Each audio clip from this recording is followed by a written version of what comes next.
Hi everyone and welcome to the 5 Paisa IPO series.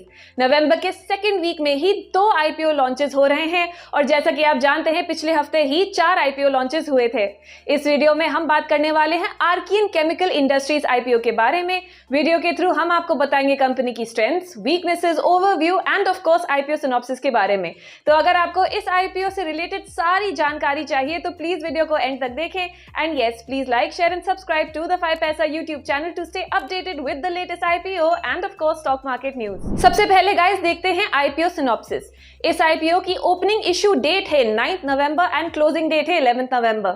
IPO में fresh issue है equity shares का worth ₹805 crore और एक ओएफएस यानी कि ऑफर फॉर सेल भी है of about 1.6 crore shares.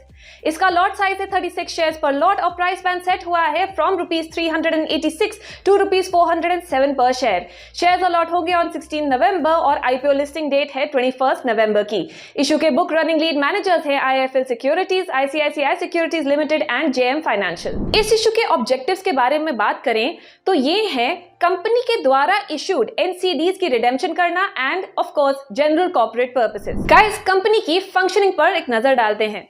Archaean chemicals industries एक leading speciality marine chemical manufacturer है। कंपनी ब्रोमीन, इंडस्ट्रियल सॉल्ट और सल्फेट ऑफ पोटैश एक्सपोर्ट करती है। आर्कियन के रन ऑफ कच्छ गुजरात में ब्राइन रिजर्व्स हैं जिसको यूज करके वो अपनी मैन्युफैक्चरिंग फैसिलिटी में प्रोडक्ट्स बनाते हैं। इनकी मैन्युफैक्चरिंग फैसिलिटी हाजीपुर गुजरात के पास लोकेटेड है। जो ब्रोमीन आर्कियन प्रोड्यूस करता है उसके applications pharma, agrochemicals, water treatment, flame retardant, additives, oil और गैस और एनर्जी सेगमेंट्स में है। इंडस्ट्रियल सॉल्ट केमिकल इंडस्ट्री में एक इंपॉर्टेंट कंपोनेंट है दूसरे केमिकल्स प्रोड्यूस करने के लिए। And finally sulphate of potash fertiliser के लिए यूज होता है और इसके मेडिकल इंडस्ट्री में भी यूजेस हैं। कंपनी के बारे में बात करें तो कंपनी अपने products China, Japan, south Korea, Qatar, Belgium और नेदरलैंड्स में एक्सपोर्ट करती है।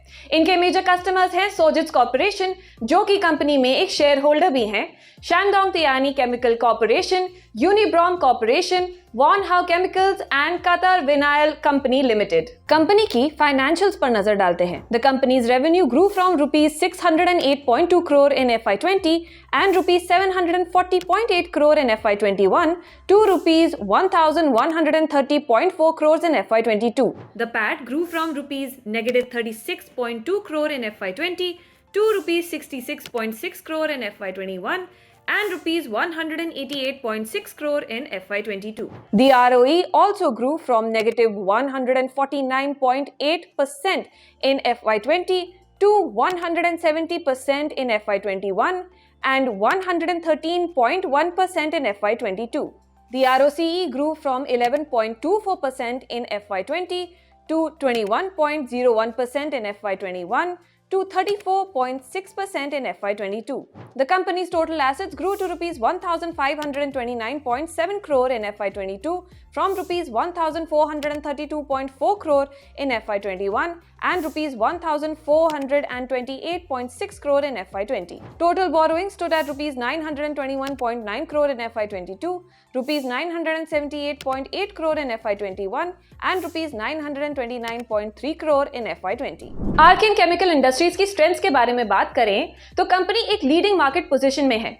स्पेशलिटी मरीन केमिकल्स इंडस्ट्री में काफी हाई एंट्री बैरियर्स हैं तो कंपटीशन कम है। इनका इंफ्रास्ट्रक्चर काफी एस्टैब्लिश्ड है और प्रोडक्शन इन हाउस होती है तो इसीलिए इनकी कॉस्टिंग काफी एफिशिएंट है।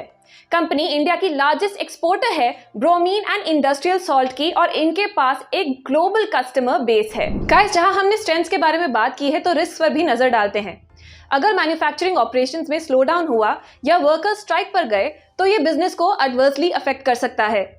कंपनी अगर ब्रोमीन के नए डेरिवेटिव्स नहीं डेवलप कर पाई तो ये बिजनेस को अफेक्ट करेगा। कंपनी 3 मेन प्रोडक्ट्स पर रिलाई करती है अपने ग्रोथ के लिए। इनकी मैन्युफैक्चरिंग फैसिलिटी सिर्फ गुजरात में लोकेटेड है तो अगर स्टेट में कोई जियोग्राफिक रिस्क आए जैसे कि वेदर चेंजेस या नेचुरल अकरेंसेस तो ये रिस्की हो सकता है। कंपनी गुजरात के रेगुलेटरी, इकोनॉमिक और डेमोग्राफिक चेंजेस से भी अफेक्ट हो सकती है। गाइस ये था हमारा overview on Archean chemical industries limited IPO. We hope कि आपको इस वीडियो के थ्रू सारी जानकारी मिल गई होगी। इस आईपीओ से रिलेटेड आपके क्या थॉट्स हैं हमें कमेंट सेक्शन में जरूर बताएं।